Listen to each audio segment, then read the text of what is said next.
ആദ്യം നമ്മൾ ഒരു അര കപ്പ് വെള്ളം തിളപ്പിക്കാനായിട്ട് വെച്ചു. ഇനി ഇതിലേക്ക് 5 ഗ്രാം ചൈന ഗ്രാസ് ഇട്ട് കൊടുക്കാം. എന്നിട്ടത് കുറേ നേരം കലക്കി എടുക്കുമ്പോഴത്തേക്ക് നന്നായിട്ട് മെൽറ്റായിട്ട് വരും. ഇത് നമുക്കിനി മാറ്റി വയ്ക്കാം.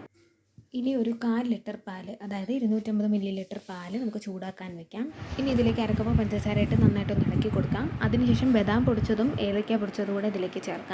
അത് കഴിഞ്ഞ് കുറച്ച് വെളുത്ത എള്ളും നെയ്യും കൂടി ചേർത്ത് നന്നായിട്ടൊന്ന് ഇളക്കിയെടുക്കുക. കുറച്ച് നേരം നമ്മൾ ഇളക്കി കൊടുക്കുക. ഇനി ഇതിലേക്ക് നമുക്ക് സ്ട്രോബെറി മിക്സിൻ്റെ ഒരു കളറിൻ്റെ എസൻസ് നമുക്ക് അല്പം ചേർത്ത് കൊടുക്കാം. ഇനി നേരത്തെ ചെയ്ത് വെച്ചിരിക്കുന്ന ഒരു ചൈന ഗ്രാസിൻ്റെ മിക്സ് ഇതിലേക്ക് ചേർത്ത് കൊടുത്തിട്ട് നന്നായിട്ടൊന്ന് ഇളക്കി യോജിപ്പിച്ചെടുക്കാം. ഇനി നമുക്ക് ഗ്യാസ് ഓഫ് ചെയ്യാം. അതേ ചൂടോടുകൂടി തന്നെ നമുക്കൊരു പാത്രത്തിലേക്ക് ഒഴിച്ച് സെറ്റ് ആവാനായിട്ട് വെക്കാം. ഇനി നമുക്കിത് റൂം ടെമ്പറേച്ചറിൽ തണുക്കാനായിട്ട് വെക്കാം. തണുത്തതിന് ശേഷം നമുക്കിത് ഇതുപോലെ കിട്ടുന്നത് നമുക്ക് ഈ പാത്രത്തിൽ നിന്നും വേറൊരു പാത്രത്തിലേക്ക് എടുക്കാം.